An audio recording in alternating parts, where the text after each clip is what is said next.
And so Donald Stojack talks to sometimes interesting people, but sometimes extremely interesting people. And today, Tom Maher and I are going to go back and forth and finding, how would you say, Tom, looking at it things a different way. Uh, I would say that's fair. Yeah. okay. And sometimes we get into our own little groove for too long, and it's right in front of us. Chris and I had a good conversation. Was that Tuesday? And I always encourage people, talk to somebody new and different all the time. Challenge yourself to have a conversation that kind of stretches you a bit. Because then you can look backwards and be both critical and complimentary. So I mean, you don't always have to look back at yourself and be critical after you learn something new. Sometimes it's good to look back and pat yourself on the back, like, hey, dang, I was there, right? So it's kind of that yin and yang thing. But Tom, if you could just tell us your focus and your expertise to kind of give us a base for our conversation today. Sure. So I'm a life coach. I studied got my coach training at the Coaches Training Institute, became a certified professional coactive coach. I did have a niche that I was working with for a while, and I've recently given up that niche and moved on to a new niche. I currently work with UFO experiencers and the people who love them. So I work with the experiencers on how they can be and how they are and how they can, move in their new reality given this new situation that they've been in. And for the people that love them, some may believe them, some may not believe them, but I work with them on how they can listen powerfully and honestly without judgment and support them in this new, maybe new or may not be new aspect of their lives. So, one of the things that I run across recently, and David and I talked about this last night on a call. Some people come to you and say, or you ask them, how are you doing? They thought, I'm fine. Anybody ever gotten that? You get on a call with somebody like, how you doing? I'm fine. Or they might even go, I'm just fine. I'm okay. Yeah, right. I'm really okay. Just give me a minute. I'm okay. Yeah. And what it comes, so we have to be aware there again, as we're engaging with the marketplace out there, is don't stop at that initial answer. Okay. They're giving you an answer that they're comfortable giving you. Does that make sense? So we have to be intuitive enough to see what they're not saying, or be able to develop the relationship with them that they're comfortable telling us what's really going on, or maybe not what's going on, but getting closer to that answer. What was it? The X-Files, where they would always say, what was it? The truth is out there somewhere. Truth is out there. Yep. Right. It's out there somewhere. And so many times when I'm training teams, or especially sales teams, they always stop at that first no, or that first resistance. Anybody ever, like, you come up against a resistance with somebody and right? Okay. So hopefully what I want to do here today is to show you how, like, when you come up against that resistance, is to look over it to get over that. Would that be helpful for you guys? That makes sense? Let's see if we can accomplish that and get some good input in there. And so, Tom, it's like a subject that people want to talk about, but they don't want to talk about it. Maybe people don't want to admit, I think I saw a UFO, or like, I think I was abducted. But, there's that stigma that if I say this, they're going to think I'm nuts, right? So that's a tough one to crack. And so that wall of resistance is huge, isn't it? It can be, it might not be. So sometimes, I was at a networking event yesterday. I was talking to people too, and I said, "Well, I talk about this and that," and they were like, "Wow, that's an interesting subject." I said, "Well, when it comes right down to it, I find people really fall into one of two categories. They either fall into the category of they've seen a UFO, or they know someone who's seen a UFO." Really, pretty much. And I asked the two people there, I said, "Have you seen one?" "No, but I know someone who has." It's pretty universal. They either have seen it or they know someone who has. So it really. And a friend of mine, he'd ask the same thing to groups, and the groups would like know each other, but they'd never had that conversation before. And people would raise their hand, "Yes, I've seen it." They look at it, you, they're like, "Oh, I knew all this about you. I never knew that about you." And it's kind of, it's a commonality that people have and don't recognize. So. And so the key words there are they either have experienced that, Mhm. or more importantly, Tom said they know somebody that's experienced that. They've either had a baby, Carly, or they know someone that's had a baby. That's almost, what percentage of the people do you think have either had a baby or know somebody that's had a baby? It's pretty high, right? Would you say we're all close to 100%? Does anybody either have had a baby or know somebody? If you haven't done either of those two, right? Does that make sense? And so when you're looking in the marketplace, sometimes you come up against, I can't find it, right? Do you see where the bridge is at? Does that make sense? It's like, Chris works with some very kind of elite people, and finding Chris, would you say finding those people sometimes is like trying to find a needle in a haystack?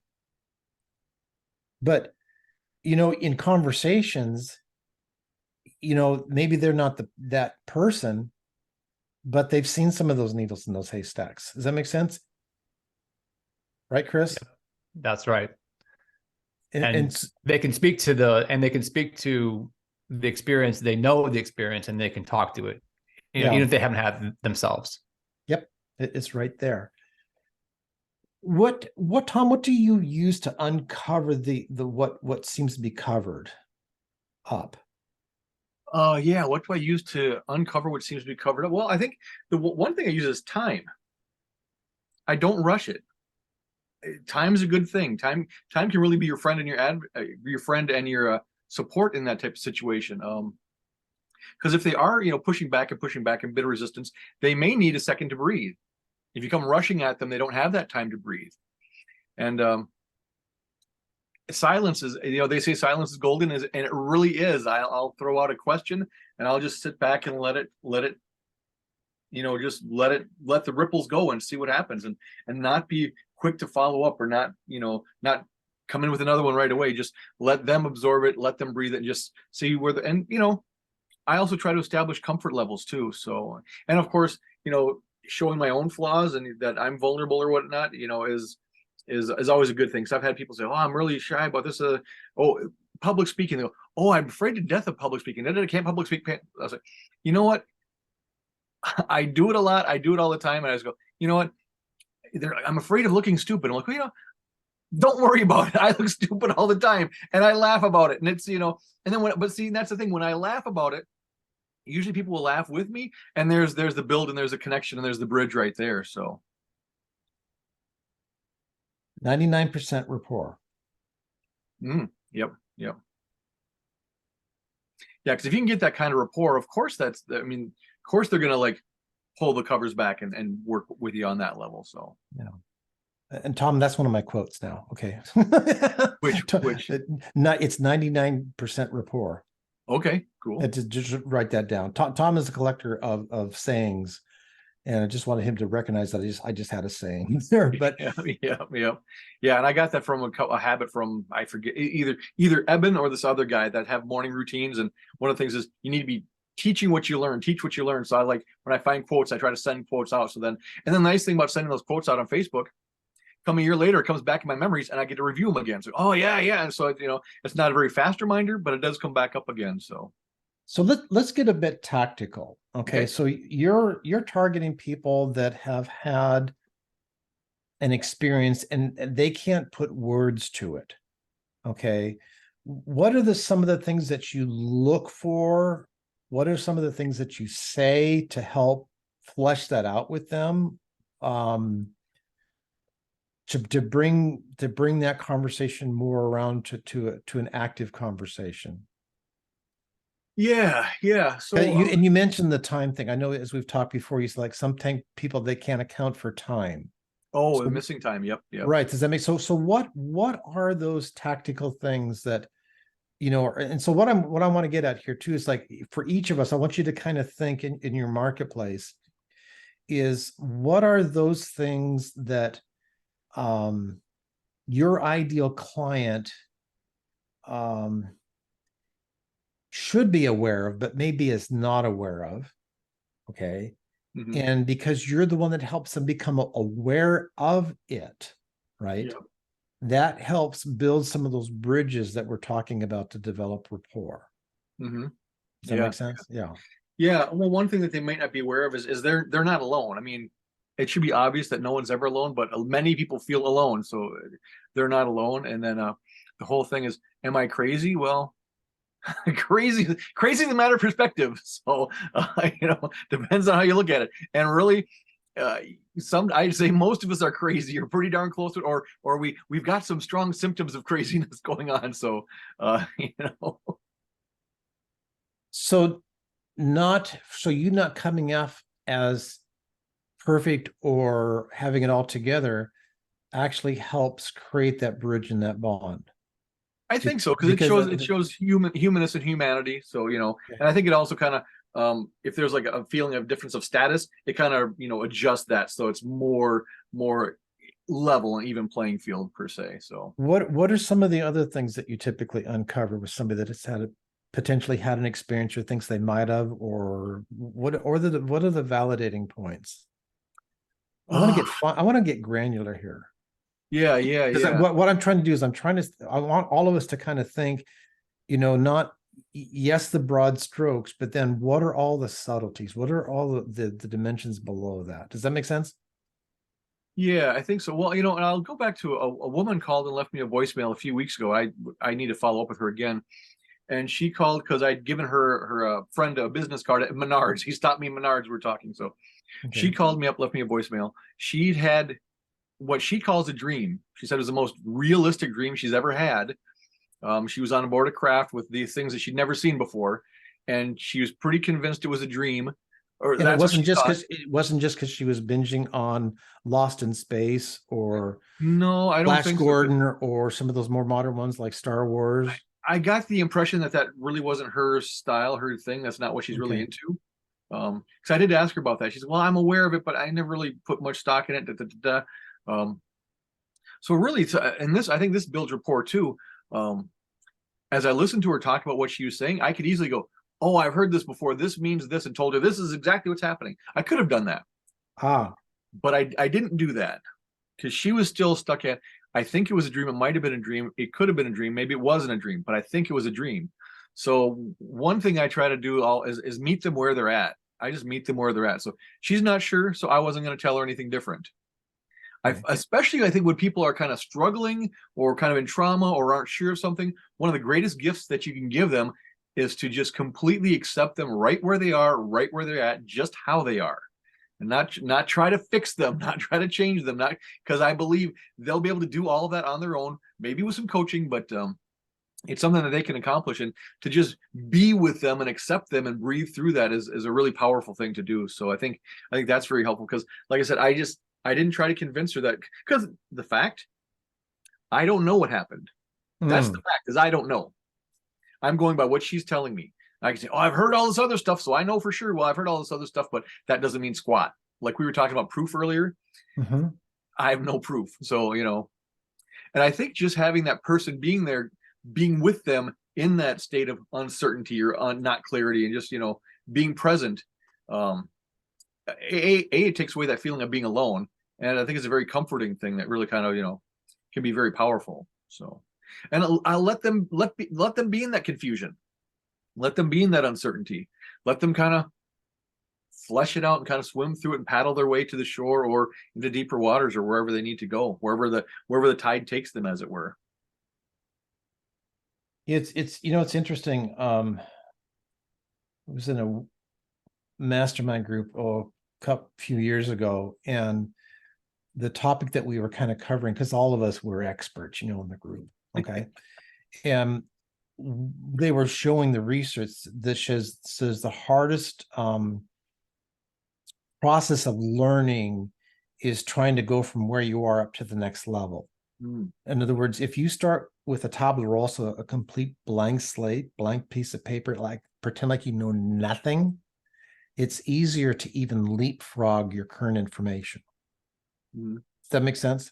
It's kind of counterintuitive. It's like, really? Yeah. Because we go through schools, we'll go through, first grade, second grade, third grade. We think, oh, it's all sequential, right? But it's actually quicker to jump ahead by not having some of that preconceived knowledge tapped in there. Does that make sense? We're all used to that. Makes it we're all just this sequential learning process. Like we got to learn this, and then we add this to that. But ultimately, here, what we're trying to do is we're trying to learn from them. And so I like your point, Tom. It's like let them be in that uncertainty.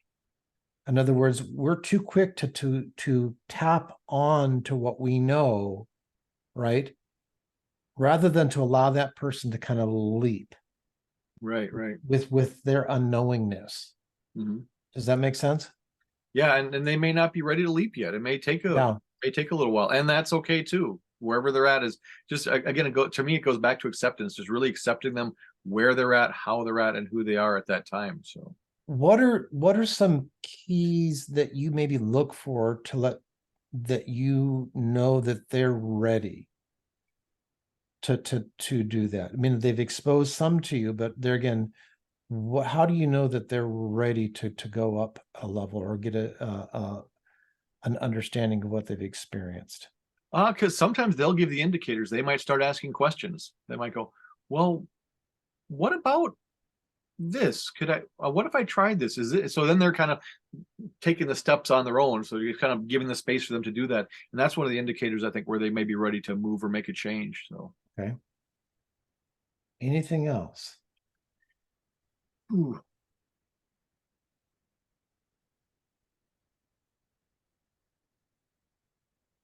Or just expressing, maybe they're not asking questions, but they're expressing like a dissatisfaction or discomfort that where they're at now is not the place to be, or they're not happy there anymore. So it might not be asking questions, but kind of expressing that maybe this first grade desk is too small for me now that I'm a senior in high school. Maybe I need to get out of the first grade desk and get a little bit of a bigger desk. So yeah. Is this helping you guys out? We're kind of drawn up. So sometimes we're too quick to get in and solve a problem. In typical in sales processes, we always say agitate the pain. Okay, some of you might have heard that as far as part of sales training. Okay, find the pain and agitate the pain. And so what I find when I train sales teams is oftentimes there's a resistance to that because people think they feel kind of sadistic about that. Does that make sense? It's like, oh, I don't know if I'm comfortable with that. But we're kind of, so it's that same thing, but I want to lower the resistance to that. And I like the way you said it, Tom. And if you don't mind, I'm gonna quote you in my training now. Okay. It's like, let them be in that uncertainty. Mm-hmm. Let them and let them maybe become even more uncertain first. Because really, if they're uncertain or they're having those troubles and whatnot, if I'm trying to fix it, it's probably because I'm uncomfortable with them being in their uncertainty and their confusion. Yeah. So it's how can I be comfortable? How can I be comfortable with their discomfort? How can I be comfortable with their uncertainty? And the more I can be comfortable with their discomfort, the more it serves them. And it's a growing learning for me as well. So, and if I can't be comfortable with their discomfort, maybe that's a spot where I need to grow a bit myself. Because it's like little kids. How many times have you seen a little kid start crying and someone will rush up, try to stop them from crying. It's okay. Don't cry. Because they don't like them crying. The child might need to cry, but the adult, whoever doesn't want to hear it, doesn't want to be around it, is not comfortable being with the child who's suffering or weeping or in pain of some sort. So we try to stop that to make us feel better. We say it's to make the child feel better. There may be something to that, but really, I think they're trying to make themselves feel better, make themselves feel comfortable. So can you be with that crying child and be comfortable with that crying child and just let the child cry, because there's a process that they're going through.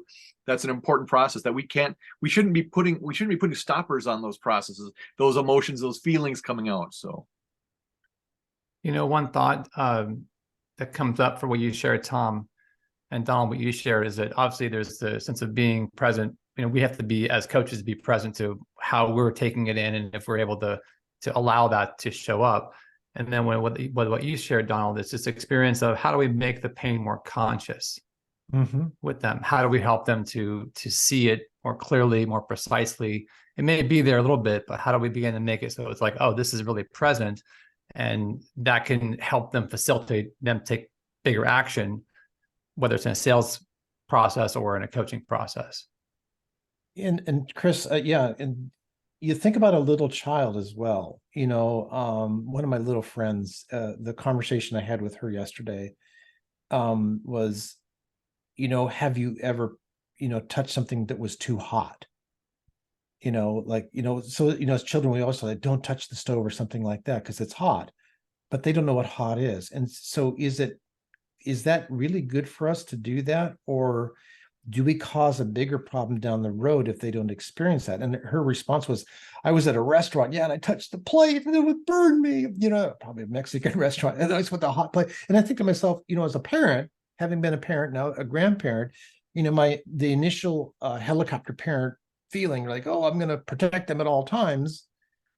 But it's kind of Tom and Chris, it's kind of counterintuitive that you actually protect them more by letting them fall down and get the boo-boo. I watch it. My granddaughter's just starting to walk now, right? And she got her first pair of shoes. So I put her out in the middle of the backyard, right? In the big backyard. And she just stands there. Now, Grandpa wants to see her walk. Come on, girl, perform for me, right? Going, let's do this. Let's speed this up. I'm getting too old here to wait around. But I have to be patient to allow her to feel that grass, see the expanse of it, and probably be scared to death. Did you feel that? That makes sense. And so when you're talking with somebody, imagine that in their world. Don't be in such a big hurry to get them to walk or to, as you're saying, Tom, to speed up that experience. Sometimes let's do the opposite. Let's slow the experience down. David and I have been having some good conversations the last couple of weeks, and we've been learning how, David, right, to slow it down, right? It's kind of counterintuitive. Like you can get there faster by slowing down. Right, Terry? You can get there faster by slowing down. David, remember, what was that? Was that last night we talked about the good examples of this? So when you speak of, we all want to be effective. Okay, we want to be effective as coaches, as business owners, as marketers, whatever our profession is, right? Or like we're going to do a video or a webinar or some kind of presentation. Pay attention to the masters. Okay. And I'm going to give you some names. I'm old enough to know some of these people that it would be good for you to research and listen to them. Okay. These are, and I'm not recommending these people by what they say. It's how they said what they said. Does that make sense? It's how they said what they said. So go backwards and look for Fulton Sheen, Sheen. He was a Catholic cardinal, I think, back in the 40s, 30s, 40s, somewhere in that. Okay. You can find YouTube videos with him. He was an incredible speaker. Okay. The other one is Norman Vincent Peale. Okay. He was the preacher at Marble Collegiate Church in New York City. The first time I went to New York City, he was still preaching and I got to hear him. He had one foot on a banana peel at that moment, but still, I was in college and it was just like, I sat there in that little church, Marble Collegiate, and listened to this guy preach. And it was just, I don't even remember what he said, but I remember how he said it. Does that make sense? Okay. And you can find some recordings of his voice out there.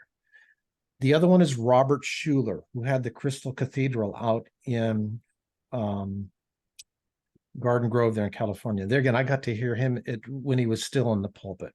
And, Robert Schuller, I was telling David last night when I went there, at his church, he had a statue of Norman Vincent Peale and Fulton Sheen on the grounds there.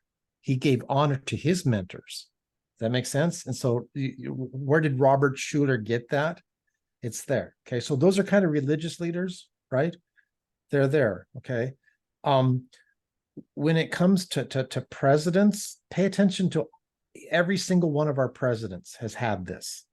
Okay. There's both political parties, all you go backwards, John Kennedy and all the way up through Carter, through Reagan, through the Bushes, through Clinton, Obama, through Trump. Listen to those voices. That makes sense. And so what you're listening for is how they're saying it. Okay. That's a lot of men in there. Okay. So now, okay, it's like Oprah Winfrey, okay, is also is another one. Watch some of her earlier interviews with people. Okay. She has it. Does that make sense? Does this help you guys out? Study those voices. Study those voices. Yeah, I actually want to jump back to something we talked about a little while ago because I've been kind of ruminating on it. It's kind of like was like a little bit of an epiphany for me. We were talking about the child touching the hot stove and getting burned. And of course, we don't want that. We want to keep them safe. Nope. We want to protect them. We want all those good things, which is fine. But it's like, can we teach them to have respect for the hot stove and be safe without introducing them and conditioning them to fear? We teach them to be afraid of this because there's a a evolutionary aspect where fear is good, if fear does serve a purpose. But if we condition them and train them to be afraid of everything that could be bad for them, now they get these natural fear responses. We train them to do fear responses. What if we could teach them how to recognize a danger, recognize something that's potentially harmful, and not have a fear response, to respect it but not respond in fear? Because fear, like I said, fear does serve a purpose, but boy, it can get in our way an awful lot. So that's interesting. It's like as you talk about, let them be in that uncertainty. So that it's kind of like that fine line, isn't it? Right. So we're always looking for that magic bean moment, aren't we? Right. Mm-hmm. But recognize you're always in a very, very fine balance between that and that. David, you're so polite with your hand raised there. He doesn't know this group very well. He shouldn't be polite like that. But anyways, so. I had kind of a life lesson there. I know we're a lot of life coaches, and I'm a financial guy. I'm a CPA with trade. So, but that's okay. You're still a good person. Anyway, what I was going to say is people always focus on wanting to live on the plateaus of life. They want to be on the top of the hill.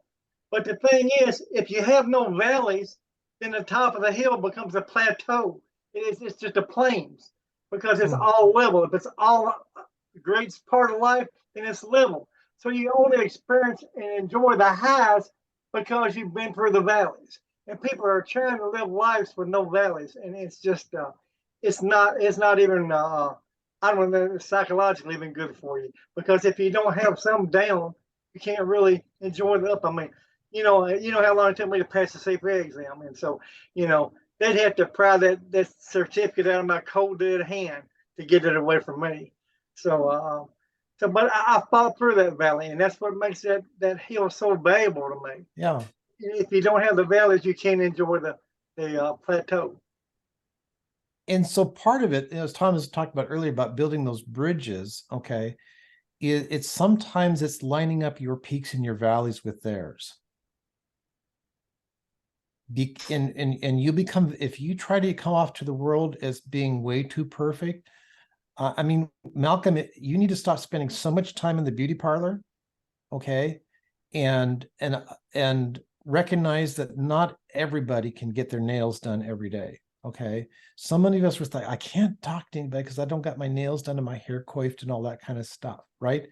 Allow your foibles to go through and to be exposed, okay, because that's just the thing they need. I've worked with some extremely influential people, okay, and big names out there. You guys know that. But I'm going to tell you, you know what? They're people like the rest of us. Okay, sometimes we get intimidated. Chris goes after some pretty high level stuff, and sometimes you're like, oh my gosh, no, they're not. They're just another person, right? And they have these moments of uncertainty. They have these times where things fall apart. And this is where you can come up along them in parallel, okay, and feel that. Never feel like somebody's got it all together, They always need help. They need help from all the kind of services they provide. Um, I help a lot of people with marketing stuff. And then you talk to people, I got my marketing all figured out and I got great lead flow. No, they don't. I mean, give me a break. You know what I mean? Tell me another lie. There's always a hole. There's always a weak spot or something that's not where the wheels come off the car. You drive a car long enough, the wheels are going to come off. It's just a given, right? So it's finding those spots, finding those moments of uncertainty. That's what we're looking for. David and I were talking last night. I just keep coming back to that, and we've been really kind of working intensely on that conversation process. And so the biggest part here, and Tom, like what you're actually doing there, is just have a conversation. Yeah, and I would say moments of uncertainty, that's ripe ground for opportunity to show up. Yeah. How many of you have had a real good quality conversation with somebody recently? Right? That makes sense. And when you had that good quality, how did you feel? Think about how it made you feel. Okay, you want to grow your business? Be the facilitator of incredible conversations. Want to grow it? If you're running a company and running a team, do you know the biggest problem is? Having quality conversations with the members of your team. You're not converting people into your offer. You're not having good, you think you are, right? It's not about pitching your process. It's about having a good relationship and conversation. Period.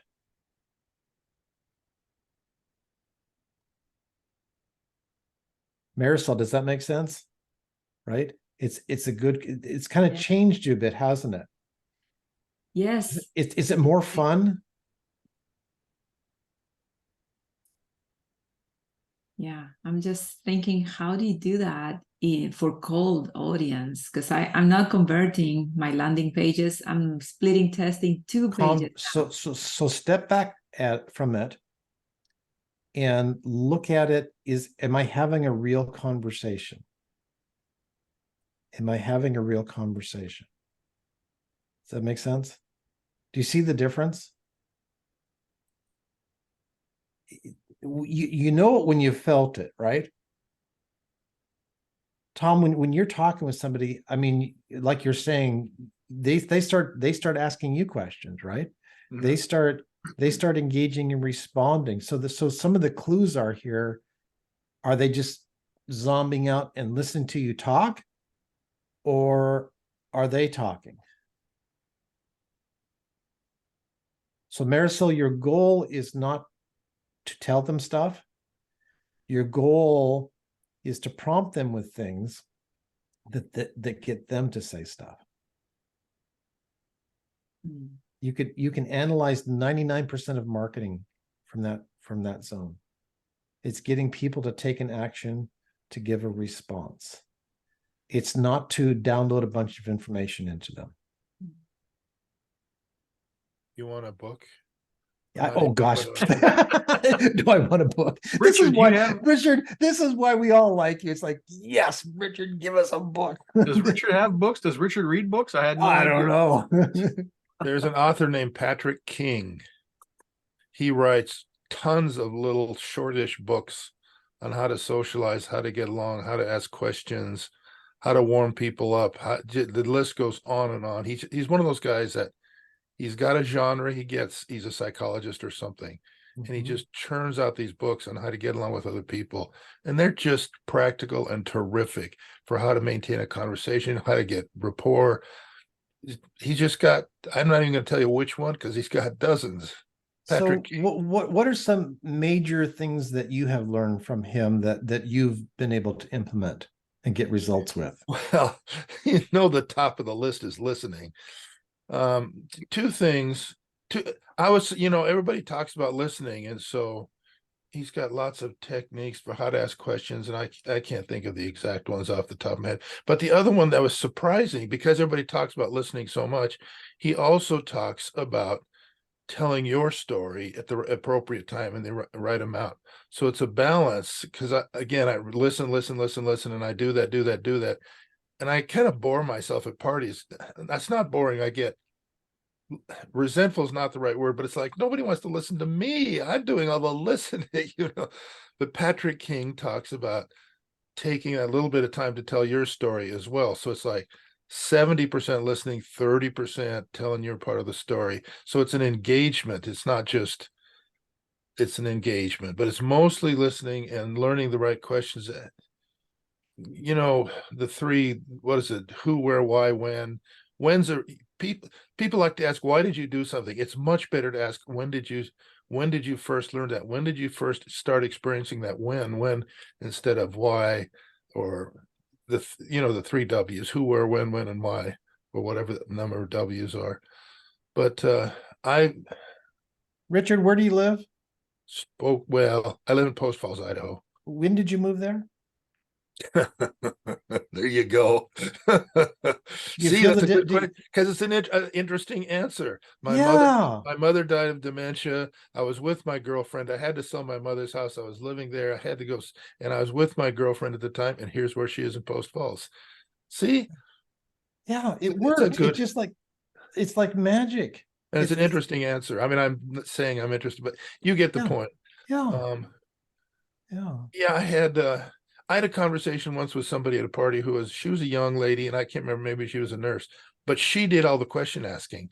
And after a period of time, the time went so fast, and I'm like, oh my God, you know everything about my life in a period of 30 minutes, you know.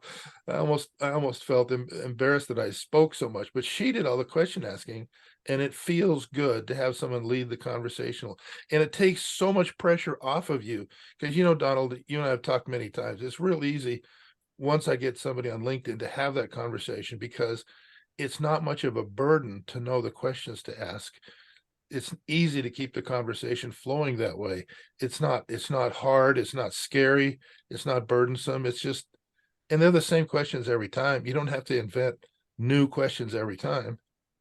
So 100% of the people that you talk to, Richard, have either had a baby or know somebody who has. Does that make sense? Yeah. To use Carly as an example. So for each of us, so some people say, oh, I'm not talking to the right people. Are you talking to a human being?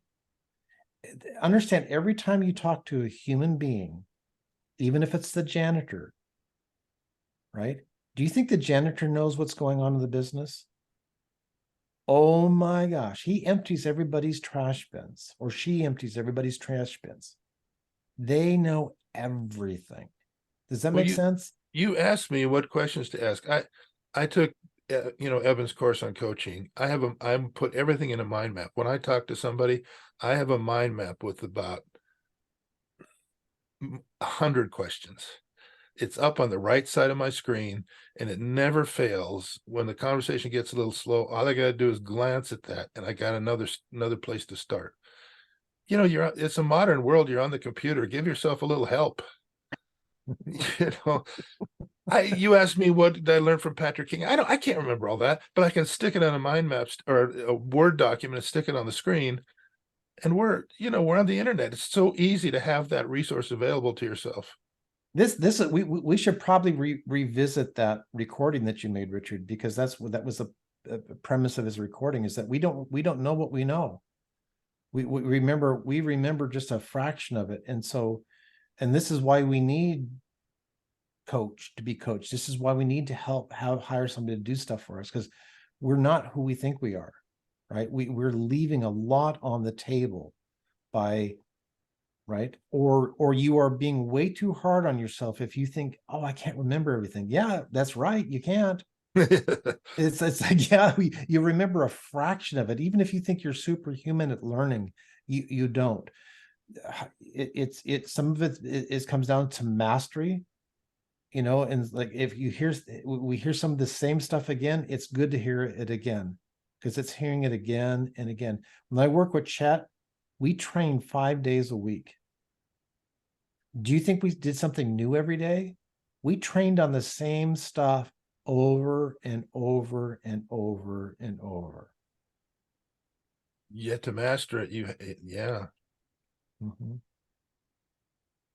Yeah.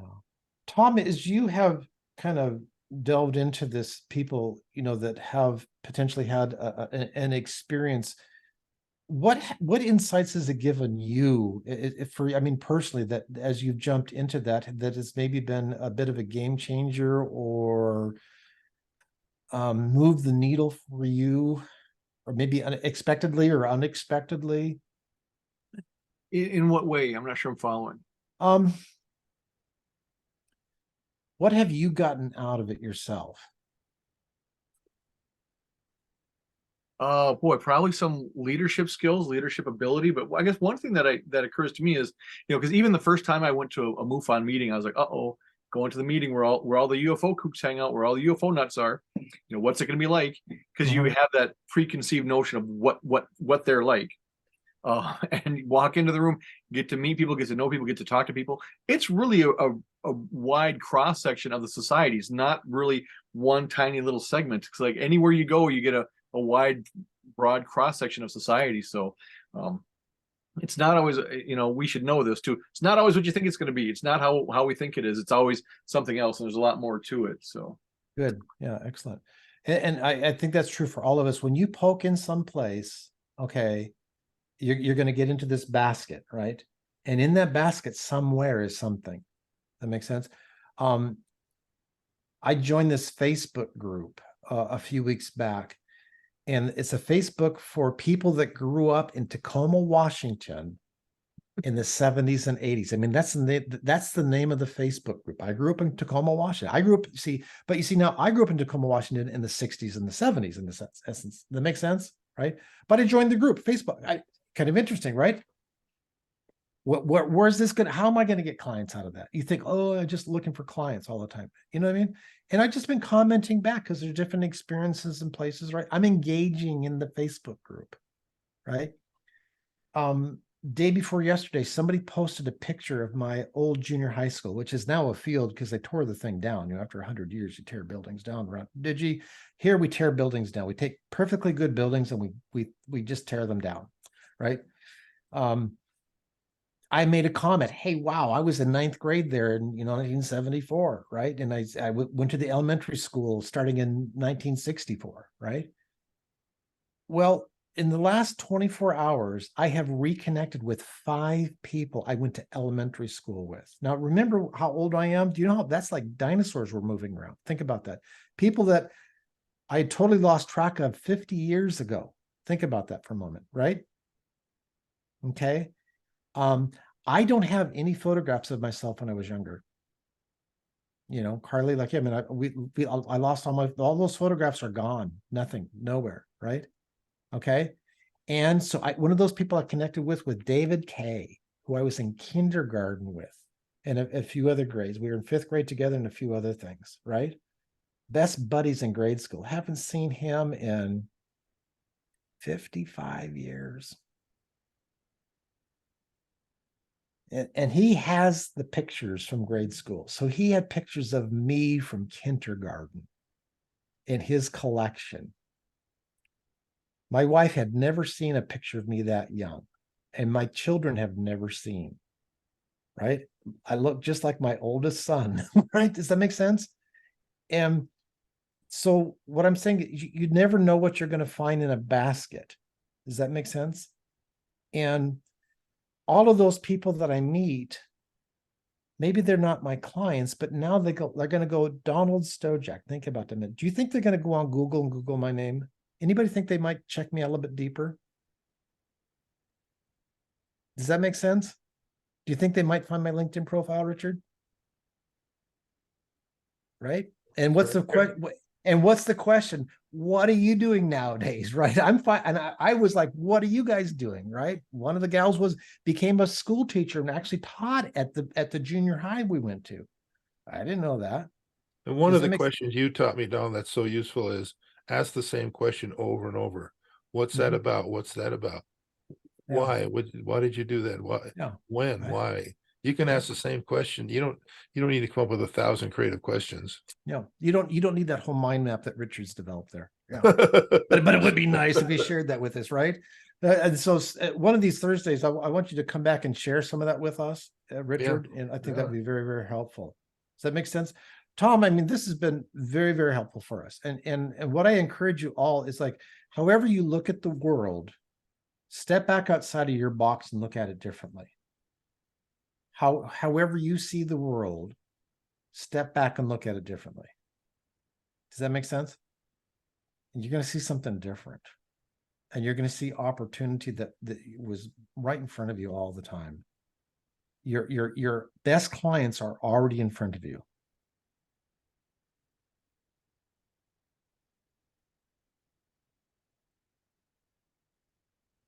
Right?